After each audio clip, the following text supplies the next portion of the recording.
കുട്ടികളിൽ നമ്മൾ സാധാരണയായിട്ട് കണ്ടുവരുന്ന ഒരു അസുഖമാണ് ടോൺസിലൈറ്റിസ് എന്നുള്ളത്. അപ്പോൾ അതിനുള്ള കാരണങ്ങൾ എന്തൊക്കെയാണ്? അത് ഒരു സാധാരണമായിട്ടുള്ള ഒരു അസുഖമാണ്. ടോൺസിലൈറ്റിസ് വളരെ കോമൺ ആയിട്ട് കാണുന്ന ഒരു അസുഖമാണ് കുട്ടികളിൽ. അത് ടോൺസിൽ എന്ന് പറയുന്നത് നമ്മുടെ വായയുടെ പുറകുവശത്ത് കാണുന്ന രണ്ട് ഗ്രന്ഥികളാണ്, രണ്ട് സൈഡിലായിട്ട് കാണുന്ന ഗ്രന്ഥികളാണ്. അപ്പോൾ അതിൽ എന്തെങ്കിലും ഇൻഫെക്ഷൻ വരുമ്പോൾ എന്ന സമയത്താണ് ഈ ടോൺസിൽ വീക്കം വരികയും കുട്ടിക്ക് അസഹനീയമായിട്ടുള്ള വേദനയും ഭക്ഷണം ഇറക്കാൻ ബുദ്ധിമുട്ടും ഉണ്ടാകുന്നത്. അതിന് ട്രീറ്റ്മെൻറ്റായിട്ട് സാധാരണഗതിയിൽ നമ്മൾ മെഡിക്കൽ ട്രീറ്റ്മെൻറ്റാണ്, ആൻറ്റിബയോട്ടിക്സ് യൂസ് ചെയ്യും, വേദനയ്ക്കുള്ള മരുന്നുകൾ കൊടുക്കും, എന്നിട്ട് അതിനെ ട്രീറ്റ് ചെയ്ത് മാറ്റുക ചെയ്യാം.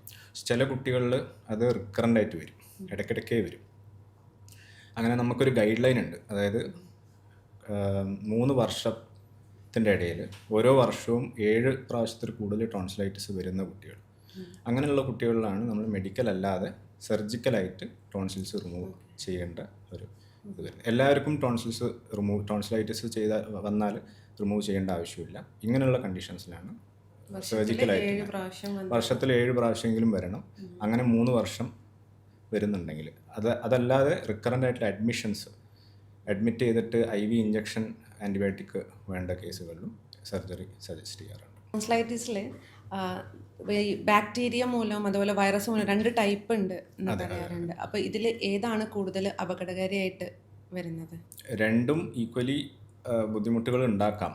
ചിലപ്പോൾ മരുന്നുകൾ വെച്ചിട്ട് എളുപ്പത്തിൽ മാറുകയും ചെയ്യും, ചിലപ്പം അത് പഴുപ്പിലേക്ക് മാറിയിട്ട് പെരിടോൺസൽ റാപ്സസ് എന്ന് പറഞ്ഞിട്ടുള്ളൊരു കണ്ടീഷനിലേക്ക് മാറുകയും അത് പഴുപ്പ് റിമൂവ് ചെയ്യേണ്ട അവസ്ഥയിലേക്കും വരാറുണ്ട്. ഇത് വീണ്ടും വീണ്ടും കുട്ടികളിൽ വരാനാണ്. ഇപ്പോൾ ഒരു പ്രാവശ്യം വന്ന് ആൻറ്റിബയോട്ടിക് കഴിച്ചാലും അത് വീണ്ടും വരാനുള്ള കാരണം എന്താ വെച്ചിട്ടുണ്ടെങ്കിൽ, ഒരു കാരണം എന്ന് പറയുന്നത് നമ്മൾ പ്രോപ്പർ ആൻറ്റിബയോട്ടിക് തെറാപ്പി എടുക്കാത്തതുകൊണ്ട്. ടോൺസിലൈറ്റിസ് വന്നു കഴിഞ്ഞാൽ യൂഷ്വലി 7 to 10 days എങ്കിലും ആൻറ്റിബയോട്ടിക്സ് എടുക്കണം. നമ്മൾ സാധാരണ ഒരു 3 ദിവസം അല്ലെങ്കിൽ 5 ദിവസമൊക്കെ ആൻറ്റിബയോട്ടിക്സ് എടുത്തിട്ട് ആ വേദന മാറുമ്പോൾ നിർത്തും. അപ്പോൾ എന്ത് പറ്റുമെന്ന് വെച്ചിട്ടുണ്ടെങ്കിൽ രോഗാണുക്കൾ ഈ ടോൺസിലിൻ്റെ ഉള്ളിൽ തന്നെ ഇരിക്കുന്നുണ്ടാവും. അത് കുട്ടിക്ക് പിന്നെയും ഒരു ക്ഷീണം വരുന്ന സമയത്ത്, ഒരു ബോഡി വീക്ക് ആവുന്ന സമയത്ത് വീണ്ടും പുറത്തേക്ക് വന്നിട്ട് ഇൻഫെക്ഷൻ ഉണ്ടാവും. അപ്പോൾ ഒരു പ്രാവശ്യം ടോൺസിലൈൽ വന്നിട്ടുള്ള കുട്ടികൾക്ക് അത് വീണ്ടും വരാനുള്ള സാധ്യത കൂടുതലാണ്. അത് അങ്ങനെയുള്ള കുട്ടികളിൽ നമ്മൾ എന്തൊക്കെ കാര്യങ്ങളാണ് ശ്രദ്ധിക്കേണ്ടത്? ഒന്ന്, ബോഡി ഇമ്മ്യൂണിറ്റി കറക്റ്റാക്കി വെക്കണം, ഭക്ഷണം കറക്റ്റായിട്ട് കൊടുക്കണം, വെള്ളം നല്ലപോലെ ഹൈഡ്രേറ്റ് ചെയ്യണം, പിന്നെ ഓറൽ കെയർ വളരെ ഇമ്പോർട്ടൻ്റ് ആയിരിക്കണം. പല്ല് കേടുണ്ടെങ്കിൽ അത് മാനേജ് ചെയ്യണം, ഭക്ഷണം കഴിച്ചു കഴിഞ്ഞാൽ വായ കഴുകണം, 2 നേരം പല്ല് തേക്കണം. അപ്പോൾ ഇൻഫെക്ഷൻ വരാനുള്ള സാധ്യതകൾ അതുകൊണ്ട് കുറയ്ക്കാൻ വേണ്ടി പറ്റും. ഓക്കെ, അപ്പം ഏതെങ്കിലും ഭക്ഷണങ്ങൾ നമ്മൾ ഒഴിവാക്കേണ്ടതുണ്ടോ? അങ്ങനെ സാധാരണ പറയാറില്ല. ഭക്ഷണം എന്ത് വേണമെങ്കിലും കുട്ടികൾക്ക് കൊടുക്കാം. ഈ തണുപ്പും ടോൺസിലൈറ്റിസും എപ്പോഴും റിലേറ്റ് ചെയ്ത് കിടക്കുന്നതാണല്ലോ. അപ്പോൾ കുട്ടികൾ എന്തായാലും അവർക്ക് തണുപ്പുള്ള ഐസ്ക്രീം പോലുള്ള കാര്യങ്ങളിൽ എപ്പോഴും ആഗ്രഹമുള്ളതായിരിക്കും. അപ്പോൾ നമ്മളൊരു തണുപ്പുള്ളൊരു സാധനം കൊടുത്താൽ അതിനുശേഷം എന്തെങ്കിലും പ്രിക്കോഷൻസ് എടുക്കേണ്ടതുണ്ടോ ഈ ടോൺസിലൈറ്റിലേക്ക് എത്താതിരിക്കാൻ വേണ്ടിയിട്ട്? തണുപ്പ് കൊടുക്കുമ്പം ആകെ ശ്രദ്ധിക്കേണ്ടത്, വളരെ ഐസ് കോൾഡ് ആയിട്ടുള്ള തണുപ്പ്, ഫ്രിഡ്ജിൽ നിന്ന് എടുത്ത ഉടനെ, ഫ്രീസറിൽ നിന്ന് എടുത്ത ഉടനെ ഉള്ള തണുപ്പോട് കൂടി കൊടുക്കാതെ, ഇപ്പോൾ ഐസ്ക്രീം കൊടുക്കുന്നുണ്ടെന്നുണ്ടെങ്കിൽ ഒരു 10 minutes പുറത്ത് വെച്ചിട്ട് ഒന്ന് തണുപ്പ് കുറച്ചിട്ട് കൊടുക്കാം. അത് കാരണം എന്താണെന്ന് വെച്ചിട്ടുണ്ടെങ്കിൽ, തണുപ്പ് വല്ലാണ്ട് കൂടിക്കഴിഞ്ഞിട്ടുണ്ടെങ്കിൽ ലോക്കൽ ഇമ്മ്യൂണിറ്റി, ആ വായുടെ അകത്തുള്ള ഇമ്മ്യൂണിറ്റി കുറച്ച് നേരത്തേക്ക് കുറയാൻ സാധ്യതയുണ്ട്. ആ സമയത്ത് ചിലപ്പോൾ ഇൻഫെക്ഷൻസ് കൂടാൻ ഉള്ളൊരു സാധ്യതയുണ്ട്. അപ്പോൾ അതുകൊണ്ട് അത് കുറയ്ക്കാൻ ഇതാണൊരു വഴിയുള്ളത്. ഐസ്ക്രീം തീരെ കഴിക്കാതിരിക്കാൻ കുട്ടികളോട് പറയാമെന്ന് പറഞ്ഞിട്ടുണ്ടെങ്കിൽ അത് ക്രൂരതയാണ്. ഓക്കെ, നമ്മൾ ടോൺസിലൈറ്റിസ് വരുമ്പം സാധാരണ വീടുകളിൽ ചെയ്യാറുള്ളത് ഒന്നെങ്കിൽ തണുപ്പുള്ള കൊടുത്ത ഉടനെ ചൂടുള്ള വെള്ളം കൊടുക്കുക, അതല്ലെങ്കിൽ നമ്മൾ ഉപ്പിട്ട ചുടുവെള്ളത്തിലൊന്ന് വായ വൃത്തിയാക്കി എടുക്കുക എന്നുള്ളതൊക്കെ. അതൊക്കെ അതിനൊന്നും എവിഡൻസ് ഇല്ല, ഒരു ഫുഡ് ഫാഡായിട്ട് കണക്കാക്കാൻ പറ്റുള്ളൂ. അങ്ങനെ എവിഡൻസ് ആയിട്ടില്ല അതിന്. നമ്മൾ കുട്ടികളിൽ പിന്നെ കാണുന്ന ഒരു ഇതാണ് കൂർക്കം വലി എന്നുള്ളത്. കുട്ടികൾ പെട്ടെന്ന് ചിലപ്പം ഉറക്കത്തുനിന്ന് ശ്വാസം കിട്ടാത്ത രീതിയിൽ പെട്ടെന്ന് എണീറ്റ് പോവുക, അങ്ങനെയുള്ള കാര്യങ്ങളൊക്കെ ഉണ്ട്. അപ്പോൾ ഈ കൂർക്കം വലിയുടെ ഒരു കാരണം എന്താണ്? കുട്ടികളിൽ കൂർക്കം വലി ഏറ്റവും കോമൺ ആയിട്ടുള്ള കോസ് എന്ന് പറയുന്ന അഡിനോയിഡ് ഗ്രന്ഥിയുടെ വീക്കമാണ്. അതുപോലെ ടോൺസിൽ വലുതാണെങ്കിൽ, വലിയ ടോൺസിൽ ആണെങ്കിലും ഇതുപോലെ ഉണ്ടാവാൻ സാധ്യതയുണ്ട്. ഈ അഡിനോയിഡ് കാരണം കുട്ടികൾ വായ തുറന്ന് ഉറങ്ങാനുള്ള സാധ്യതയുണ്ട്. ഇപ്പോൾ ചില കുട്ടികൾക്ക് പല്ല് ഉന്തി വരുന്നത് അഡിനോയിഡ് കാരണമാണ്. അതെ, അഡിനോയിഡ് ഗ്രന്ഥിയുടെ വീക്കം കൊണ്ട് പല പ്രോബ്ലംസും ഉണ്ടാവും. നമ്മൾ ആ അഡിനോയിഡ് വീക്കം മാത്രമല്ല അതിൽ പ്രശ്നം, അതുകൊണ്ടുണ്ടാകുന്ന കോംപ്ലിക്കേഷൻസ് ആണ് നമ്മൾ ട്രീറ്റ് ചെയ്ത് മാറ്റേണ്ടത്. അപ്പം യൂഷ്വലി കാണുന്നത്, ഏറ്റവും കോമൺ ആയിട്ട് കാണുന്നത് കുട്ടികൾ വായ തുറന്ന് ശ്വാസം. കാരണം എന്താ വെച്ചിട്ടുണ്ടെങ്കിൽ അഡിനോയിഡ് ഗ്രന്ഥി എന്ന് പറയുന്നത് മൂക്കിൻ്റെ പിറകുവശത്ത് സ്ഥിതി ചെയ്യുന്ന ഒരു ഗ്രന്ഥിയാണ്. അപ്പോൾ അതിൽ വീക്കം വന്നു കഴിഞ്ഞിട്ടുണ്ടെങ്കിൽ ശ്വാസം പോകുന്ന വഴി അത് ബ്ലോക്ക് ചെയ്യും. രണ്ടാമത്, ഈ മൂക്കിൻ്റെ പിറകുന്ന ചെവിയിലേക്കൊരു ട്യൂബുണ്ട്. യൂസ്റ്റേക്കൻ ട്യൂബ് എന്ന് പറയും. അത് നമ്മുടെ ചെവിക്കകത്തുള്ള മർദ്ദം അല്ലെങ്കിൽ പ്രഷർ മാനേജ് ചെയ്യാൻ വേണ്ടിയിട്ടുള്ള ട്യൂബാണ്. അതും ഇതുപോലെ ബ്ലോക്ക് ചെയ്തിട്ട് ചെവിയിൽ നീർക്കെട്ട് വരാനൊക്കെ സാധ്യതയുണ്ട്. അപ്പോൾ ഈ വായ തുറന്ന് ശ്വാസം എടുക്കുന്നതുകൊണ്ട് എന്താ ബുദ്ധിമുട്ട്? വായ തുറക്കുന്നത് മാത്രമല്ല, അതിന് വേറെ കോംപ്ലിക്കേഷൻസ് ഉണ്ട്. അതായത് വായ തുറന്ന് കുറേ കാലം വായ തുറന്ന് ശ്വാസം എടുക്കുന്ന സമയത്ത് പല്ല് കേടുവരാൻ സാധ്യത, ഡ്രൈനെസ്, വായ ഡ്രൈ ആയിട്ട് പല്ലിന് പാട് വരാൻ സാധ്യതയുണ്ട്. പല്ലുകൾ വരുന്നത് നിരതെറ്റി വരാൻ സാധ്യതയുണ്ട്. പിന്നെ ഇത് ട്രീറ്റ് ചെയ്യാതിരുന്നാൽ കുറേ കാലം വായ തുറന്ന് ശ്വാസം എടുക്കുമ്പം മുഖത്തിൻ്റെ ഷേപ്പിൽ തന്നെ വ്യത്യാസം കാണുന്നതായിട്ട് പറയും. അതിന് സ്പെസിഫിക് ആയിട്ട് നമ്മൾ എഡിനോയിഡ് ഫേഷീസ് എന്ന് പറയും. അതായത് എഡിനോയിഡ് കൊണ്ട് വായ തുറന്ന് ശ്വാസം എടുക്കുന്നത് കൊണ്ട് മുഖത്തുണ്ടാകുന്ന രൂപമാറ്റം. അത് ട്രീറ്റ് ചെയ്യാതിരുന്നാൽ ഒരു പ്രായമൊക്കെ നമ്മൾ വളർച്ച കംപ്ലീറ്റ് ആയി കഴിഞ്ഞിട്ടുണ്ടെങ്കിൽ പിന്നെ അത് കറക്റ്റ് ചെയ്യണമെങ്കിൽ സർജിക്കലി കറക്റ്റ് ചെയ്യേണ്ടി വരും ഈ ഷേപ്പിനുണ്ടാകുന്നത്. പിന്നെ കൂർക്കമ്പലി എന്ന് പറയുന്നതും നമുക്കറിയാം എന്തുകൊണ്ട് കൂർക്കമ്പലി ഉണ്ടാകുന്നു. ഈ അഡിനോയിഡ് വന്നിട്ട് ഈ ശ്വാസം പോകുന്ന വഴി ബ്ലോക്ക് ചെയ്യുമ്പോൾ പാർഷ്യലി ബ്ലോക്ക് ചെയ്യണം. പകുതി ബ്ലോക്ക് ചെയ്യുമ്പോൾ കുറച്ച് എയർ ഉള്ളിൽ കയറും, ബാക്കി സമയത്ത് അടഞ്ഞിരിക്കും. അപ്പോൾ ഇങ്ങനെ ആ വൈബ്രേറ്റ് ചെയ്യുന്ന സമയത്താണ് ആ കൂർക്കമ്പലി ആ സൗണ്ട് ഉണ്ടാകുന്നത്. അപ്പോൾ അതുകൊണ്ട് എന്താ ഉണ്ടാകുന്നത് വെച്ചിട്ടുണ്ടെങ്കിൽ രാത്രി സമയത്ത് ഉറങ്ങുന്ന സമയത്ത് നമുക്ക് ആവശ്യമുള്ള ഓക്സിജൻ ബോഡിയിൽ എത്തുന്നില്ല. അങ്ങനെ കുറേ ദിവസം അങ്ങനെ ഉണ്ടാകുന്ന സമയത്ത് എന്ന് വെച്ചാൽ നമ്മൾ ഉറക്കം കറക്റ്റ് ആയിരിക്കില്ല, ഉറക്കം ഞെട്ടി എണീക്കും, തിരിഞ്ഞ് മറിഞ്ഞ് കിടക്കും. ചില കുട്ടികൾ ആ ശ്വാസം കിട്ടാൻ വേണ്ടിയിട്ട് തല കുറച്ചിങ്ങനെ പൊക്കി വെച്ചിട്ട് കിടക്കുന്നതായിട്ട് പറയാറുണ്ട്. അതുകൊണ്ട് രാവിലെ എണീക്കുമ്പം ഉറക്കക്ഷീണം ഉണ്ടാവും, സ്കൂളിലേക്ക് പോകാൻ മടി കാണിക്കും, ക്ലാസ്സിലെത്തി കഴിഞ്ഞാൽ ശ്രദ്ധക്കുറവ് കുറയും കുട്ടികൾക്ക്. അപ്പം അതങ്ങനെ എഴുതി തള്ളാനുള്ളതല്ല, ഇത് കാരണം ആയിരിക്കാം ആ പ്രശ്നം. പിന്നെ ചിലവർ പറയുന്നത് സ്കൂളിൽ നിന്ന് തിരിച്ചു വരുമ്പോൾ തലവേദനയോടുകൂടി വരും, തലവേദനയായിട്ട് വരും. അങ്ങനെ ക്വാളിറ്റി ഓഫ് ലൈഫിനെ അത് എഫക്റ്റ് ചെയ്യും. അതാണ് പ്രശ്നം. പഠിത്തത്തിൽ പുറകോട്ട് പോകാൻ സാധ്യതയുണ്ട്. അതേപോലെ ചെവിയുടെ നീർക്കെട്ട് കൊണ്ടുണ്ടാകുന്നതെന്ന് വെച്ചാൽ ഒബ്വിയസ്ലി കേൾവിക്കുറവുണ്ടാവും കുട്ടികൾക്ക്. അത് ഈ 4-5 വയസ്സുള്ള കുട്ടികൾക്കൊക്കെയാണ് ഈ കേൾവിക്കുറവ് നമുക്ക് കുട്ടികൾ പറയില്ല, അത് നമ്മൾ തന്നെ ഡിറ്റക്ട് ചെയ്യണം. കുട്ടികളത് അങ്ങനെ പറയണമെന്നില്ല. അപ്പം എൻ്റെ ഒരു പേഴ്സണൽ അനുഭവം വെച്ചിട്ട് എനിക്ക് കേൾവിയല്ല, കാഴ്ചയുടെ കാര്യമാണ്. ഞാൻ 2ാം ക്ലാസ്സിലാണ് ഈ ഗ്ലാസ് വെക്കുക. അത് ആരാണ് എനിക്ക് കാഴ്ച കുറവ് ഉണ്ടെന്ന് പറഞ്ഞത് എൻ്റെ ടീച്ചർ, എന്നെ പഠിപ്പിച്ച ആ സമയത്ത് ടീച്ചറാണ്, സുഷ മിസ് എന്ന് പറഞ്ഞിട്ടുള്ള ടീച്ചറാണ്. അതെങ്ങനെയാണെന്ന് വെച്ചിട്ടുണ്ടെങ്കിൽ ഞാൻ ശ്രദ്ധിക്കില്ല ക്ലാസ്സിൽ കേൾക്കുന്ന ബോർഡ് നോക്കില്ല. അപ്പോൾ ടീച്ചർക്ക് എന്തോ ഒരു സംശയം തോന്നിയിട്ട് മുമ്പിൽ ഇരുത്തിയപ്പം ഞാൻ ശരിക്കും അറ്റൻഡ് ചെയ്യുന്നുണ്ട്. അപ്പോൾ മനസ്സിലായപ്പോൾ പാരൻസിനോട് പറഞ്ഞു. ടെസ്റ്റ് ചെയ്ത് കഴിഞ്ഞപ്പം എൻ്റെ പവർ -3 -4 ലെവലിലുണ്ട്. അപ്പോൾ എനിക്കത് അറിയില്ല. അതേപോലെ തന്നെ കേൾവിൻ്റെ കാര്യത്തിലും കുട്ടികൾ ഡിറ്റക്ട് ചെയ്യില്ല. കുട്ടികൾ അത് കേൾവിക്കുറവായിട്ട്, അപ്പോൾ നമ്മളാണ് അത് സൂക്ഷിച്ച് നോക്കിയിട്ട് ഡിറ്റക്ട്. പിന്നെ അതുകൊണ്ട് വേറെ പ്രശ്നം എന്ന് പറഞ്ഞിട്ടുണ്ടെങ്കിൽ ചെവിയിൽ നീർക്കെട്ട് കുറേ കാലം ട്രീറ്റ് ചെയ്യാതിരുന്നു കഴിഞ്ഞാൽ അത് അവിടെ നിന്നിട്ട് ഇൻഫെക്ഷൻ വരും, ചെവി പൊട്ടി ഒലിക്കാൻ തുടങ്ങും. പിന്നെ ചെവിയുടെ പ്രശ്നമായി, ചെവി ഇൻഫെക്ഷൻ ആവും, അതിന് പിന്നീട് സർജറി വേണ്ടി വരും. ഇതൊക്കെയാണ് കോംപ്ലിക്കേഷൻസ് ഇതുകൊണ്ടുണ്ടാകുന്നത്. തുടക്കത്തിൽ തന്നെ അത് കണ്ടെത്തിയാൽ പെട്ടെന്ന് മാറ്റിയെടുക്കാൻ. അഡിനോയിഡിന്റെ ട്രീറ്റ്മെന്റ് എന്ന് പറയുന്നത് അഡിനോയിഡിനെ ട്രീറ്റ് ചെയ്യലല്ല, അഡിനോയിഡ് കൊണ്ടുണ്ടാകുന്ന കോംപ്ലിക്കേഷൻസ് വരാതിരിക്കാൻ വേണ്ടിയിട്ടുള്ള ട്രീറ്റ്മെന്റാണ് നമ്മൾ. ഇപ്പോൾ കുട്ടികൾക്ക് ഇടയ്ക്കിടെ ഇങ്ങനെ തൊണ്ടവേദന ഉണ്ടാവുക, അല്ലെങ്കിൽ വായനാറ്റം, ഇതൊക്കെ ഈ അഡിനോയിഡ് കാരണമാണോ? അഡിനോയിഡ് കൊണ്ടും ഉണ്ടാവാം, ടോൺസിലൈറ്റിസ് കൊണ്ടും. ക്രോണിക് ടോൺസിലൈറ്റിസ്, ഈ പറഞ്ഞ പോലെ ഇടയ്ക്കിടയ്ക്ക് ടോൺസിലൈറ്റിസ് വരുന്ന കുട്ടികളിലും ഈ പ്രശ്നം ഉണ്ടാവും. അപ്പോൾ ഈ പറഞ്ഞ പോലെ അഡിനോയിഡ് ശരിയായിട്ട് ചികിത്സിച്ചിട്ടില്ലെങ്കിൽ കുറേ കാലത്തേക്കുള്ള പ്രശ്നങ്ങൾ ഒക്കെ ഉണ്ടാവുമെന്ന് പറഞ്ഞു. അപ്പോൾ അതൊരു സർജറി ലെവലിലേക്കൊക്കെ പോകേണ്ട ആവശ്യങ്ങൾ വരാറുണ്ടോ ഈ അഡിനോയിഡ് ഫസ്റ്റ് കാലത്തിൽ നമ്മൾ കണ്ടെത്താതിരുന്നാൽ ആ രീതിയിലേക്കൊക്കെ? വരാറുണ്ട്. അഡിനോയിഡിൻ്റെ ട്രീറ്റ്മെൻറ്റ് നമ്മൾ 2 തരത്തിലാണ്, മെഡിക്കൽ ട്രീറ്റ്മെൻറ്റും സർജിക്കൽ ട്രീറ്റ്മെൻറ്റുമാണ് പറയുക. രണ്ടും പക്ഷേ കോംപ്ലിമെൻറ്റിംഗ് ആണ്, രണ്ടും വേറെ വേറെ ട്രീറ്റ്മെൻറ്റ് രീതികളാണ്. പക്ഷേ ഇനീഷ്യലി നമ്മൾ ട്രൈ ചെയ്യുക മെഡിക്കൽ മാനേജ്മെൻറ്റ് തന്നെ. മെഡിക്കൽ മാനേജ്മെൻറ്റ് വെച്ചിട്ട് അത് മാറ്റാൻ പറ്റുമെന്നുള്ളതൊന്നും, പ്രത്യേകിച്ച് തുടക്കത്തിലൊക്കെയാണ് 4 വയസ്സ് 5 വയസ്സൊക്കെ ആണെങ്കിൽ നമ്മൾ നേസൽ സ്പ്രേ വെച്ചിട്ട് അതിനെ ട്രീറ്റ് ചെയ്ത് മാറ്റാൻ പറ്റുമെന്ന് നോക്കും. പക്ഷേ അതിൽ ചിലപ്പം ചില കുട്ടികൾ റെസ്പോണ്ട് ചെയ്യാത്ത കണ്ടീഷൻസ്, അല്ലെങ്കിൽ ഈ പറഞ്ഞ പോലെ ഓൾറെഡി കോംപ്ലിക്കേഷൻസ് വന്നു, ചെവിയിൽ നീർക്കെട്ടുണ്ട്, പിന്നെ മുഖത്തിൻ്റെ ഷേപ്പിലൊക്കെ വ്യത്യാസങ്ങൾ, പല്ല് നിരതെറ്റി വരുന്നുണ്ട്, അങ്ങനെയാണെങ്കിൽ നമ്മൾ മെഡിക്കൽ അല്ലാണ്ട് സർജിക്കൽ സജസ്റ്റ് ചെയ്യും. ഇപ്പം ചെവിയിൽ നീർക്കെട്ട് വരുന്നത് സാറ് പറഞ്ഞു, അപ്പോൾ അതെങ്ങനെ നമുക്ക് മനസ്സിലാവും ഒരു കുട്ടിക്ക് നീർക്കെട്ട് വന്നിട്ടുണ്ട് എന്നുള്ളത്? കൂടിയിരിക്കുന്ന പാരൻസിനോ ക്ലോസ് ആയിട്ടിരിക്കുന്ന ആളുകൾക്ക് എങ്ങനെയാണ് മനസ്സിലാക്കുക? അത് നമ്മൾ കുറച്ചൊന്ന് ശ്രദ്ധിക്കേണ്ടി വരും. ഒരു കാര്യം പറയുന്നത് വെച്ചാൽ നമ്മൾ പുറകിൽ നിന്നിട്ട് നമ്മൾ എന്തെങ്കിലും പറയും, സംസാരിക്കാൻ കുട്ടീനോട് പറയുന്ന സമയത്ത് കുട്ടിയെ ശ്രദ്ധിക്കില്ല. അത് കുട്ടി ആ കളിച്ചുകൊണ്ടിരിക്കുന്ന എന്താ വെച്ചാൽ നോക്കിയിരിക്കുക. അപ്പം നമ്മൾ വിചാരിക്കുക ശ്രദ്ധക്കുറവാണ്, പറഞ്ഞാൽ കേൾക്കാത്തതാണ്. ചിലപ്പോൾ അത് കേൾവിക്കുറവായിരിക്കാം. നമ്മൾ മുഖത്ത് നോക്കി പറയുമ്പം അവർ അത് മനസ്സിലാക്കും. പിറകിൽ നിന്ന് പറയുന്ന സമയത്ത് കേൾക്കാണ്ടിരിക്കുക. അങ്ങനെയുള്ള അവസ്ഥയിൽ അതൊന്ന് ചെക്ക് ചെയ്ത് നോക്കണം. ഹിയറിംഗ് ചെക്ക് ചെയ്ത് നോക്കി കഴിഞ്ഞാൽ നീർക്കെട്ടുണ്ടോ എന്നുള്ളത് നമുക്ക് മനസ്സിലാക്കാം. മനസ്സിലാക്കാൻ അതിന് പെയിനോ കാര്യങ്ങളോ അങ്ങനെയുള്ള എപ്പോഴും പെയിൻ ഉണ്ടാവണമെന്നില്ല. അത് ആ നീർക്കെട്ട് ഇൻഫെക്റ്റഡ് ആകുമ്പോഴാണ് യൂഷ്വലി പെയിനായിട്ട് പ്രസൻറ്റ് ചെയ്യുന്നത്. കുട്ടികളുടെ കൂർക്കം വലി അഡിനോയിഡ് കാരണമാണെന്ന് പറഞ്ഞല്ലോ. അപ്പോൾ അത് നമുക്ക് മാറ്റിയെടുക്കാൻ വേണ്ടി എന്തൊക്കെ ട്രീറ്റ്മെൻറ്റ്സ് ആണ് ഉള്ളത്? നമുക്ക് പറഞ്ഞ പോലെ 2 തരം അഡിനോയിഡും ടോൺസിലുമാണ് മോസ്റ്റ് കോമൺ കോസസ് ഇതിന് കുട്ടികളിൽ സ്നോറിങ് വരാനുള്ളത്. അപ്പം അഡിനോയിഡ് കാരണമാണെന്നുണ്ടെങ്കിൽ നമുക്ക് മെഡിക്കൽ ട്രീറ്റ്മെൻറ്റ് ഉണ്ട്. അതിന് ആദ്യം മെഡിക്കൽ ട്രീറ്റ്മെൻറ്റ് ട്രൈ ചെയ്ത് നോക്കും, നേസൽ സ്പ്രേ വെച്ചിട്ട്. നേസൽ സ്പ്രേ എന്ന് പറയുമ്പം അടിച്ച ഉടനെ എഫക്റ്റ് കിട്ടുന്ന ഒരു മരുന്നല്ല. അതിൻ്റെ മെക്കാനിസം തന്നെ വളരെ മൈക്രോ ഡോസിങ് ആയിട്ട് മെല്ലെ മെല്ലെ അതിനെ ശരിയാക്കി എടുക്കുക എന്നുള്ള ഒരു ഇതാണ്. അപ്പോൾ നമ്മളിത് കൊടുത്തു കഴിഞ്ഞാൽ യൂഷ്വലി ഒരു 1-2 മന്ത്സ് കഴിഞ്ഞിട്ടാണ് നെക്സ്റ്റ് ഫോളോ അപ്പ് പറയാറ്. അങ്ങനെ സ്ലോ ആയിട്ട് അതിനെ ശരിയാക്കി എടുക്കുകയാണ് ചെയ്യുക. അപ്പം ഓവർ ടൈം ഇത് ശരിയായിട്ടില്ല എന്നുണ്ടെങ്കിലാണ് നമ്മൾ സർജിക്കലായിട്ട് ഇത് കറക്റ്റ് ചെയ്യാൻ വേണ്ടിയിട്ട് നോക്കാം. അതിന് അഡിനോയിഡക്ടമി എന്നാണ് പറയുക. അഡിനോയിഡക്ടമി എന്ന് പറയുമ്പം ഒരു സിമ്പിൾ സ്ട്രെയിറ്റ് ഫോർവേഡ് സർജറിയാണ്. കുട്ടികളായതുകൊണ്ടും എയർവേ സർജറി ആയതുകൊണ്ടും നമ്മൾ ജനറൽ അനസ്തീഷ്യയിലാണ് ചെയ്യുക. 1 മണിക്കൂറിനുള്ളിൽ ചെയ്യാവുന്ന ഓപ്പറേഷനാണ്. പുറമേ മുറിവുകളോ മുറിപ്പാടുകളോ ഒന്നും ഉണ്ടാവില്ല. എൻഡോസ്കോപ്പിക് ആയിട്ടാണ് നമ്മളത് ചെയ്യാറ്.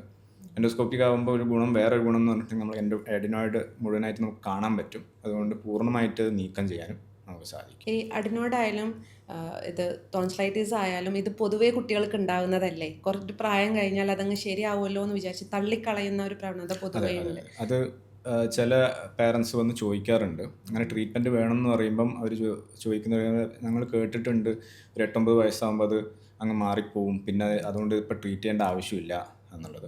ഞാൻ അവരോട് പറയാറെന്താണെന്ന് വെച്ചിട്ടുണ്ടെങ്കിൽ, ചിലപ്പം 8-9 വയസ്സ് വരെ കഴിഞ്ഞാൽ ചിലപ്പോൾ ചുരുങ്ങാം. പക്ഷേ ചില കുട്ടികളിൽ, പ്രത്യേകിച്ച് നല്ല അലർജി ഉള്ള കുട്ടികളിൽ അത് നീണ്ടു പോകാനും സാധ്യതയുണ്ട്. 12-13 വയസ്സ് വരെ നീണ്ടു പോകാനും സാധ്യതയുണ്ട്. എന്ത് തന്നെയാണെങ്കിലും അത്രയും കാലം ഈ കുട്ടിക്ക് ഈ അഡിനോയിഡ് കൊണ്ടുള്ള ബുദ്ധിമുട്ടുകൾ ആ കുട്ടി സഹിച്ചുകൊണ്ടിരിക്കാം. പറഞ്ഞ പോലെ വായ തുറന്നുള്ള ശ്വാസം എടുക്കലും കൂർക്കം വലിയും അതുകൊണ്ടുണ്ടാകുന്ന ക്വാളിറ്റി ഓഫ് ലൈഫിലുള്ള പ്രശ്നങ്ങൾ, മുഖത്തിൻ്റെ ഷേപ്പിലുള്ള വ്യത്യാസങ്ങൾ, ചെവിയിൽ കേൾവിക്കുറവ്, ഇതൊക്കെ സഹിച്ചുകൊണ്ട് വേണം ആ കുട്ടി അത്രയും കാലം ജീവിക്കാൻ വേണ്ടിയിട്ട്. അപ്പോൾ അതുകൊണ്ടാണ് ഞാൻ പറയുന്നത്, ട്രീറ്റ്മെൻറ്റ് എന്ന് പറയുന്നത് ഈ കോംപ്ലിക്കേഷൻസ് വരാതിരിക്കാൻ വേണ്ടിയിട്ട്. അത് പോവും എന്ന് വിചാരിച്ചിട്ട് ഇതൊക്കെ സഹിച്ചുകൊണ്ട് നിൽക്കേണ്ട ആവശ്യമില്ല എന്നുള്ളതാണ് പറയാറ്.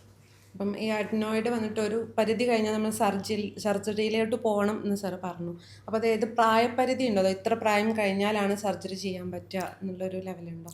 അങ്ങനെയില്ല. കാരണം സർജറി നമ്മൾ ഉദ്ദേശിക്കുന്നത് വെച്ചിട്ടുണ്ടെങ്കിൽ മെഡിക്കൽ മാനേജ്മെൻറ്റ് ഫെയിലായി കഴിഞ്ഞാൽ ഈ പറഞ്ഞ പോലെ കോംപ്ലിക്കേഷൻസ് വരാതിരിക്കാൻ വേണ്ടിയിട്ട് നമ്മൾ ചെയ്യുന്നതാണ്. അതിപ്പോൾ ഏത് പ്രായത്തിലാണ്, ഇപ്പം 4 വയസ്സുള്ള കുട്ടിക്കാണ് ഈ കോംപ്ലിക്കേഷൻസ് ഒക്കെ വരാൻ, ഇപ്പോൾ ചെവിയിൽ നീർക്കെട്ടുണ്ട്, ഈ പ്രശ്നങ്ങളൊക്കെ ഉണ്ട്, നല്ല വലിയ അഡിനോയിഡൊക്കെ ആണെന്നുണ്ടെങ്കിൽ, മെഡിക്കൽ മാനേജ്മെൻറ്റ് ഫെയിൽ ആവുന്നുണ്ടെന്നുണ്ടെങ്കിൽ നമ്മൾ ആ 4 വയസ്സിൽ തന്നെ സർജറി പറയാറുണ്ട്. നമ്മൾ മാറി വരുന്ന കാലാവസ്ഥയ്ക്ക് അനുസരിച്ച് കുട്ടികൾക്ക് ഓരോരോ അസുഖങ്ങൾ വരും. പ്രത്യേകിച്ച് തണുപ്പ് ഒക്കെ ആയി വരുമ്പോഴത്തേക്കും കുട്ടികൾക്ക് ടോൺസിലും ഈ പറഞ്ഞ ആൻഡ്രോയിഡൊക്കെ ആയിട്ട് വരാറുണ്ട്. അപ്പം അതൊക്കെ ഒന്ന് പ്രിവെൻറ്റ് ചെയ്യാൻ വേണ്ടിയിട്ട് പാരൻസിന് എന്ത് ചെയ്യാൻ പറ്റും? അഡിനോയിഡ് വരുന്നതിൻ്റെ, അഡിനോയിഡിൻ്റെ പ്രശ്നം ഉണ്ടാകുന്നതിൻ്റെ ഒരു മേജർ റീസൺ അലർജിയാണ്. അത് കുട്ടികളുടെ അലർജി കൂടുമ്പോഴാണ് ഈ അഡിനോയിഡ് വലിപ്പം കൂടുകയും ഈ പറഞ്ഞ പ്രശ്നങ്ങളൊക്കെ ഉണ്ടാവുകയും ചെയ്യാം. അപ്പം ഈ അലർജി കൂടുതൽ എപ്പോഴാണ് ഉണ്ടാകുക വെച്ചിട്ടുണ്ടെങ്കിൽ പൊടി അല്ലെങ്കിൽ പോളൻ, ചില സീസൺസിൽ ചില പൂക്കളുടെ പോളൻ കൊണ്ടുള്ള അലർജി ആയിരിക്കാം, അല്ലെങ്കിൽ തണുപ്പ് കാലത്ത് ഇത് കുറച്ച് കൂടുതലായിരിക്കാം. അപ്പോൾ അതിന് നമുക്ക് തടയാൻ പറ്റുന്ന ചില കാര്യങ്ങളുണ്ട്. ഇപ്പം വീട്ടിലാണെങ്കിൽ പൊടി ഇല്ലാത്ത ഒരു സിറ്റുവേഷൻ ഉണ്ടാക്കണം. അതായത് ഇപ്പം കാർപ്പറ്റ്സും കേർട്ടൻസും ഒക്കെ ഉണ്ടെന്നുണ്ടെങ്കിൽ അത് ഇടയ്ക്ക് ഒന്ന് അലക്കുക, ഒരു 2 വീക്സ് കൂടുമ്പോഴെങ്കിലും അലക്കിയിട്ട് യൂസ് ചെയ്യണം. പിന്നെ പൊടി തങ്ങുന്ന സ്ഥലങ്ങൾ അതൊക്കെ ഒന്ന് ക്ലീൻ ആക്കി വെക്കണം. Better use vacuum cleaner use ചെയ്യുമ്പം നമ്മൾ ഈ ചൂല് വെച്ച് അടിച്ചു വരുന്ന സമയത്ത് പൊടി അന്തരീക്ഷത്തിൽ പറന്നിട്ട് അവിടെ നിലനിൽക്കും, ചിലപ്പോൾ ദിവസങ്ങളോളം നിൽക്കും. അപ്പോൾ അതിന് പകരം വാക്യൂം ക്ലീനേഴ്സ് യൂസ് ചെയ്യാം. AC യൂസ് ചെയ്യുന്നുണ്ടെങ്കിൽ അതിന് സ്പെഷ്യലൈസ്ഡ് ഫിൽറ്റേഴ്സ് ഉണ്ട്, അത് യൂസ് ചെയ്യാം. പിന്നെ പെറ്റ്സ് ഉണ്ടെങ്കിൽ ചിലപ്പം അവരൊന്ന് റെസ്ട്രിക്റ്റ് ചെയ്യേണ്ടി വന്നേക്കാം ചില കണ്ടീഷൻസിൽ. പക്ഷേ ചിലപ്പം പെറ്റ്സ് ഒരു സെൻസിറ്റീവ് ആയിട്ടുള്ള ടോപ്പിക്കാണ്. ചിലവർക്ക് പെറ്റ്സ് എന്ന് പറഞ്ഞാൽ വളരെ ജീവനുള്ള ഇതായിരിക്കും. അപ്പോൾ അത് വെച്ചിട്ട് തന്നെ നമ്മൾ മെഡിക്കലി മാനേജ് ചെയ്യേണ്ടി വരും. അപ്പോൾ ഈ പെറ്റ്സുള്ള സമയത്ത് നമ്മൾ ഈ അലർജി മാനേജ് ചെയ്യണമെങ്കിൽ ഈ നേസൽ സ്പ്രേസും ഒക്കെ ഉപയോഗിച്ചിട്ട് അങ്ങനെ മാനേജ് ചെയ്യേണ്ടി വരും. കുട്ടികളിൽ ഈ ശ്വാസതടസ്സം, കഫക്കെട്ട് ഒക്കെ ഉണ്ടാകുന്ന സമയത്ത് നമ്മൾ ഫാനിൻ്റെ അടിയിൽ കിടത്തരുത്, അതുപോലെ ഒരു പല ടൈപ്പ് നമ്മുടെ കമ്പിളിപ്പുറപ്പ് പോലുള്ള സാധനങ്ങളൊന്നും യൂസ് ചെയ്യരുത് എന്നൊക്കെ പറയാറുണ്ട്. അപ്പം അതിലൊക്കെ എന്തെങ്കിലും കാര്യങ്ങളുണ്ട്? ഫാനിൻ്റെ അടിയിൽ കിടക്കുന്നതിൽ പ്രശ്നമുണ്ട് എന്നുള്ളതിന് എവിഡൻസ് ഒന്നുമില്ല. മെയിൻലി തണുപ്പും പിന്നെ പൊടിയുമാണ്. അപ്പോൾ ഫാനിൽ ചിലപ്പോൾ പൊടി ഉണ്ടെന്നുണ്ടെങ്കിൽ ചിലപ്പം ഈ പ്രശ്നം ഉണ്ടാവുന്നുണ്ടായിരിക്കാം. അതായിരിക്കാം ചിലപ്പം ഇതിൻ്റെ കോസായിട്ട് വരുന്നത്. നമ്മൾ ഇയർ വാക്സ് കളയാൻ വേണ്ടിയിട്ട് നമ്മൾ ഇയർബഡ്സ് ഒക്കെ യൂസ് ചെയ്തിട്ട് കളയാറുണ്ട്. അപ്പം ഇതിൽ ഏറ്റവും നല്ല മെത്തേഡ് എന്നാണ്? ഈ ഇയർബഡ്സ് യൂസ് ചെയ്യുന്നത് നല്ലതാണോ, അതല്ല വേറെ എന്തെങ്കിലും മെത്തേഡാണോ ഇത് ഇയർ വാക്സ് കളയാൻ വേണ്ടിയിട്ട് നമ്മൾ യൂസ് ചെയ്യേണ്ടത്? ഇയർ വാക്സ് എന്ന് പറയുന്നത് ശരിക്കും പറഞ്ഞാൽ നമുക്ക് നോർമലി എല്ലാവർക്കും ചെവിയിൽ ഉണ്ടാകുന്ന ഒരു സാധനമാണ്. അത് ആക്ച്വലി പ്രൊട്ടക്റ്റീവാണ് വാക്സ് ഉണ്ടാകുന്നത്. വാക്സ് കുറച്ചുണ്ടാകുന്നത് പ്രൊട്ടക്റ്റീവാണ്. അതെന്താണെന്ന് വെച്ചിട്ടുണ്ടെങ്കിൽ എന്തെങ്കിലും പ്രാണികളോ അല്ലെങ്കിൽ ഡസ്റ്റൊക്കെ ഉണ്ടെങ്കിൽ അതിനെ ഇത് ക്യാപ്ചർ ചെയ്യാൻ വേണ്ടിയിട്ട് വാക്സിൽ കുടുക്കിയിട്ട് ഇയർ ഡ്രമ്മിൻ്റെ ഉള്ളിൽ പോയി ഇഞ്ചുറി വരാതെ ഇരിക്കാൻ വേണ്ടിയിട്ട് സഹായിക്കും. നല്ല വാക്സ് കുറേ ചില ആൾക്കാർക്ക് വല്ലാണ്ട് അധികം വാക്സ് ഉണ്ടായിട്ട് ചെവി അടപ്പൊക്കെ ഉണ്ടാവും. ആ സമയത്ത് അവരെന്ത് ചെയ്യുക വെച്ചിട്ടുണ്ടെങ്കിൽ ഇയർബഡ്സ് വെച്ചിട്ട് ആ വാക്സ് എടുക്കാൻ വേണ്ടി ശ്രമിക്കും. പക്ഷേ അതിലെന്ന് വെച്ചിട്ടുണ്ടെങ്കിൽ ആ വാക്സ് അതിൻ്റെ കുറച്ച് ഭാഗം മാത്രമേ ഈ ബഡ്സിൽ വരുള്ളൂ. നമ്മൾ ഈ ഉള്ളിൽ യൂസ് ചെയ്യുന്ന സമയത്ത് കൂടുതൽ ഈ വാക്സ് ഉള്ളിലേക്ക് പോവുക ചെയ്യാം.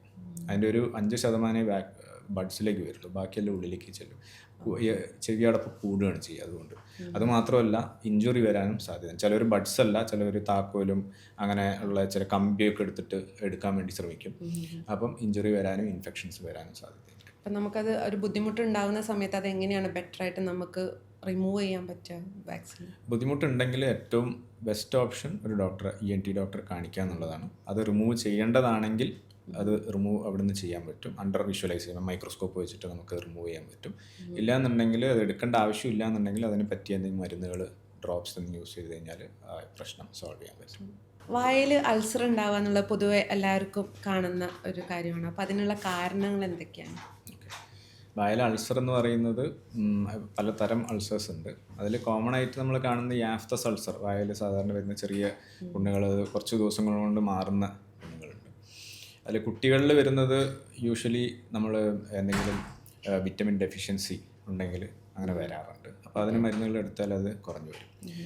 മുതിർന്നവരിൽ സാധാരണ വൈറ്റമിൻ ഡെഫിഷ്യൻസി വരുന്നത് കുറവാണ്, കാരണം സാധാരണ എല്ലാ ഭക്ഷണവും കഴിക്കാറുണ്ട് ഇവിടെ എല്ലാവരും. അപ്പോൾ അതുകൊണ്ട് വൈറ്റമിൻ ഡെഫിഷ്യൻസി ചാൻസസ് കുറവാണ്. അവിടെ വലിയ ആൾക്കാരിൽ കൂടുതലും കാണുന്ന ആസിഡിറ്റി കൊണ്ടുള്ള വായ്പുണ്ണുകളാണ്. നമ്മൾ അറിയണമെന്നില്ല, ആസിഡിറ്റി ഇഷ്യൂസ് ഒന്നും ഉണ്ടാവണമെന്നില്ല, പക്ഷെ സൈലൻ്റായിട്ട് ആസിഡ് റിഫ്ലക്സ് വയറിൽ നിന്ന് വായിലേക്ക് രാത്രി കിടക്കുന്ന സമയത്തൊക്കെ വന്നിട്ട് അവിടെ ചെറിയ ചെറിയ മുറിവുകൾ ഉണ്ടാക്കുകയും അത് പിന്നെ അൾസറായി മാറുകയും ചെയ്യും. അപ്പം ആസിഡിറ്റി ട്രീറ്റ് ചെയ്ത് കഴിഞ്ഞാൽ പലപ്പോഴും ഈ ഇടയ്ക്കിടയ്ക്ക് വരുന്ന വലിയ ആൾക്കാരിൽ മുതിർന്നവരിൽ വരുന്ന അൾസേഴ്സ് നമുക്ക് മാനേജ് ചെയ്യാൻ പറ്റാറുണ്ട്. പക്ഷേ ഈ അൾസർ 2 ആഴ്ചയിൽ കൂടുതൽ, ഒരേ സ്ഥലത്ത് തന്നെ ഒരു അൾസർ 2 ആഴ്ചയിൽ കൂടുതൽ നിൽക്കുന്നുണ്ടെങ്കിൽ അത് ഒരു ഡോക്ടറെ കാണിച്ച് അത് പ്രശ്നമില്ലാത്ത, അപകടമില്ലാത്ത അൾസറാണെന്ന് ഉറപ്പുവരുത്തണം. ചില ആളുകളിലൊക്കെ നമ്മൾ കാണാറുണ്ട് പെട്ടെന്ന് മൂക്കുന്ന് ബ്ലഡ് വരിക എന്നുള്ളത്. അപ്പോൾ നമുക്ക് പൊതുവേ ഉള്ളൊരു ധാരണയാണ് ഈ മൂക്കുന്ന് ബ്ലഡ് വരിക ക്യാൻസർ ഉള്ളവർക്ക് മാത്രമാണ് എന്നുള്ളത്. അപ്പോൾ ഇതിന് വേറെ എന്തെങ്കിലും കാരണങ്ങളുണ്ടോ? അതെ, അത് സിനിമകളിൽ നിന്ന് വരുന്ന ഒരു ഇതാണ്. മൂക്കുന്ന് ബ്ലഡ് വരുമ്പോൾ അപ്പം അത് ഒരു സാഡ് BGM ഇട്ടിട്ട് ഉള്ളൊരു അങ്ങനെയല്ല. ക്യാൻസർ കൊണ്ട് മാത്രമല്ല, ഏറ്റവും കോമൺ ആയിട്ട് പല കാരണങ്ങൾ കൊണ്ടും വരാറുണ്ട്. അത് കുട്ടികളിലാണെങ്കിൽ എന്തെങ്കിലും മൂക്കിൽ വിരലിട്ടിട്ട് നഖം തട്ടിയിട്ടാണ് മോസ്റ്റ് കോമൺലി ഉണ്ടാവാറ്. ഇല്ലാന്നുണ്ടെങ്കിൽ ചെറിയ ഇൻഫെക്ഷനൊക്കെ വന്ന് ഈ പറഞ്ഞ പോലെ അഡിനോയിഡിൻ്റെ ഇൻഫെക്ഷനോ അങ്ങനെ എന്തെങ്കിലുമൊക്കെ ഉണ്ടെന്നുണ്ടെങ്കിൽ ബ്ലീഡിങ് ആയിട്ട് വരാറുണ്ട്. മുതിർന്നവരിൽ വരുന്നത് ഇതേപോലെ ഇൻഫെക്ഷൻസ് ആയിരിക്കാം, ഇല്ലെങ്കിൽ പ്രഷർ കൂടുതലുള്ള ആൾക്കാർക്ക്, അതേപോലെ ഹാർട്ടിൻ്റെ ചില മരുന്നുകൾ, രക്തം ലീക്കുന്ന ടാബ്ലറ്റ്സ് എടുക്കുന്ന ആൾക്കാർക്ക് എളുപ്പത്തിൽ ഇങ്ങനെ ബ്ലീഡിങ് വരുന്നതായിട്ട് കാണാറുണ്ട്. തൊണ്ടവേദന പൊതുവെ എല്ലാവർക്കും വരുന്ന ഒരു കാര്യമാണ്. നമ്മളത് വരുമ്പം ജസ്റ്റ് ഉപ്പിട്ട ചുടുവെള്ളം വെച്ച് ഒന്ന് കുൽക്കുഞ്ഞ് അങ്ങനെയൊക്കെ അഡ്ജസ്റ്റ് ചെയ്ത് പോകുന്നതാണ്. പക്ഷേ അത് ചില സമയത്ത് അപകടകാരിയാവാറുണ്ട്. അപ്പോൾ അതെപ്പോഴാണ് നമ്മൾ ആ തൊണ്ടവേദന ശ്രദ്ധിക്കേണ്ടത്? തൊണ്ടവേദന പല കാരണങ്ങൾ കൊണ്ടും വരാം. ഏറ്റവും കോമൺ ആയിട്ട് കാണുന്നത് ഇൻഫെക്ഷൻ, എന്തെങ്കിലും ചെറിയ ഇൻഫെക്ഷൻ വരുന്ന സമയത്താണ് തൊണ്ടവേദനയായിട്ട് ഉണ്ടാവുക. അത് നമ്മൾ സാധാരണ ചെറിയ മരുന്നുകളൊക്കെ കഴിച്ചു കഴിഞ്ഞാൽ അതങ്ങ് മാറിപ്പോകും. പക്ഷേ ഈ മരുന്നുകൾ കൊണ്ട് മാറിയിട്ടില്ല, അതിൻ്റെ കൂടെ ഭക്ഷണം ഇറക്കാനുള്ള ബുദ്ധിമുട്ട്, ശബ്ദത്തിലുള്ള വ്യത്യാസങ്ങൾ, അങ്ങനെ എന്തെങ്കിലും കാണുന്നുണ്ടെന്നുണ്ടെങ്കിൽ അത് നമ്മൾ ടെസ്റ്റ് ചെയ്ത് നോക്കണം. എന്തെങ്കിലും പ്രശ്നങ്ങൾ, ഇൻഫെക്ഷൻ പടർന്നതായിരിക്കാം, അല്ലെങ്കിൽ ഇൻഫെക്ഷൻ അല്ലാതെ തന്നെ വേറെ മറ്റു കാരണങ്ങൾ, അപകടമുള്ള മറ്റു കാരണങ്ങളുണ്ടോ എന്നുള്ളത് നമ്മൾ ടെസ്റ്റ് ചെയ്ത് നോക്കേണ്ടി വരും. നമുക്ക് പൊതുവേ എല്ലാവർക്കും ഉണ്ടാകുന്നതാണ് തലവേദന. ഇപ്പോൾ വെയിൽ കൊണ്ടാൽ തലവേദന ഉണ്ടാകും. അങ്ങനെ പല കാരണങ്ങൾ കൊണ്ട് തലവേദനകൾ ഉണ്ടാവാറുണ്ട്. അപ്പോൾ അത് നമ്മുടെ തലയുടെ പല ഭാഗത്തായിട്ടാണ് നമുക്ക് പലപ്പോഴും വേദന അനുഭവപ്പെടാറില്ല. അപ്പോൾ അത് നമുക്ക് ഭാഗങ്ങൾ വെച്ചിട്ട്, ഇപ്പോൾ സെൻട്രൽ ഏരിയ, സൈഡ് ഇതൊക്കെ വെച്ചിട്ട് എന്ത് കാരണങ്ങൾ കൊണ്ടാണെന്ന് മനസ്സിലാക്കാൻ വേണ്ടി സാധിക്കും? തലവേദന ഒരു 150 കാരണങ്ങളുണ്ട് തലവേദന ഉണ്ടാവാൻ വേണ്ടിയിട്ട്. അതിൽ ഒരു കാരണം എന്ന് പറയുന്നത് നമ്മുടെ എന്തെങ്കിലും ഇൻഫെക്ഷൻ ഉണ്ടെങ്കിൽ, സൈനസിൽ കഫം നിറഞ്ഞു കഴിഞ്ഞിട്ടുണ്ടെങ്കിൽ തലവേദനയായിട്ട് പ്രസൻറ്റ് ചെയ്യാം. അത് അതിൻ്റെ കൂടെ തലവേദന മാത്രമായിരിക്കില്ല, മൂക്കിലുള്ള മൂക്കടപ്പും മൂക്കൊലിപ്പും പനിയും പിന്നെ മുഖത്ത് ഒരു വെയിറ്റും അങ്ങനെയൊക്കെ ഉണ്ടാവും. അത് വെച്ചിട്ട് നമുക്ക് സൈനസൈറ്റിസ് ആണെന്നുള്ളത് തിരിച്ചറിയാൻ പറ്റും. പിന്നെ കോമൺ ആയിട്ട് കാണുന്ന ഒരു ടൈപ്പ് തലവേദന മൈഗ്രെയിൻ തലവേദനയാണ്. മൈഗ്രെയിൻ തലവേദനയ്ക്കും അതിൻ്റേതായിട്ടുള്ള ചില ക്വാളിറ്റീസ് ഉണ്ട്. അത് വെച്ചിട്ടാണത് മനസ്സിലാക്കുക. തലവേദന പെട്ടെന്ന് ഒരു ദിവസം ഒരു തലവേദന വന്നു, ഇതുവരെ ഉണ്ടാവാത്ത ഒരു തലവേദന പെട്ടെന്ന് ഇപ്പം ഒരു റീസെൻ്റായിട്ട് തലവേദനയായിട്ട് വന്നിട്ടുണ്ടെന്നുണ്ടെങ്കിൽ അത് നമ്മൾ ഒന്ന് ഇവാലുവേറ്റ് ചെയ്യേണ്ടി വരും. ചിലപ്പം സ്കാൻ ചെയ്ത് നോക്കിയിട്ട് എന്തെങ്കിലും ബുദ്ധിമുട്ടുണ്ടോ എന്നുള്ളത് നോക്കേണ്ടി വരും. അതായത് ഇത്രയും കാലമായിട്ട് തലവേദന ഇല്ല, പക്ഷെ പെട്ടെന്ന് ഒരു ദിവസം എണീറ്റപ്പോൾ തലവേദന അത് മാറുന്നില്ല, അത് കണ്ടിന്യൂസ് ആയിട്ട് നിൽക്കുന്നുണ്ടെന്നുണ്ടെങ്കിൽ അത് ഒരു ഡേഞ്ചർ സൈനാണ്. അപ്പം തലവേദനകൾ പല കാരണങ്ങൾ കൊണ്ടും ഉണ്ടാവാം. അപ്പോൾ ഓരോന്നും അത് നോക്കിയിട്ട് അതിനനുസരിച്ച് ട്രീറ്റ് ചെയ്യേണ്ടി വരും. നമ്മുടെ കുട്ടികളുടെ കാര്യത്തിൽ ആയിട്ട് ബന്ധപ്പെട്ട് ഒരുപാട് സംശയങ്ങൾ എപ്പോഴും പാരൻസിന് ഉണ്ടാവുന്നതാണ്. നമ്മൾ പലപ്പോഴും ചെറിയ ചെറിയ അസുഖങ്ങൾ പോലും മൈൻഡ് ചെയ്യാണ്ട് കാത്തു വെക്കുന്ന ഒരു സ്വഭാവമുണ്ട്. അപ്പോൾ സാറിൻ്റെ ഈ ഒരു ടോക്ക് ഒരുപാട് ഹെൽപ്ഫുൾ ആയിട്ടുണ്ട്. അപ്പം എവിടെയൊക്കെ നമ്മൾ കുട്ടികളുടെ ഭാഗത്തുനിന്ന് മാറ്റങ്ങൾ വരുമ്പം ശ്രദ്ധിക്കണം എന്നുള്ളതും അതെങ്ങനെ കോംപ്ലിക്കേഷൻ ആവാതെ നമുക്ക് സിമ്പിളായിട്ട് ഫസ്റ്റ് സ്റ്റെപ്പിൽ തന്നെ മനസ്സിലാക്കി അതിൻ്റെ ട്രീറ്റ്മെൻറ്റ് ലെവലിലേക്ക് പോകാമെന്നുള്ളതും സാറ് നല്ല ബ്യൂട്ടിഫുള്ളായിട്ട് എക്സ്പ്ലെയിൻ ചെയ്തു തന്നു. Thank you.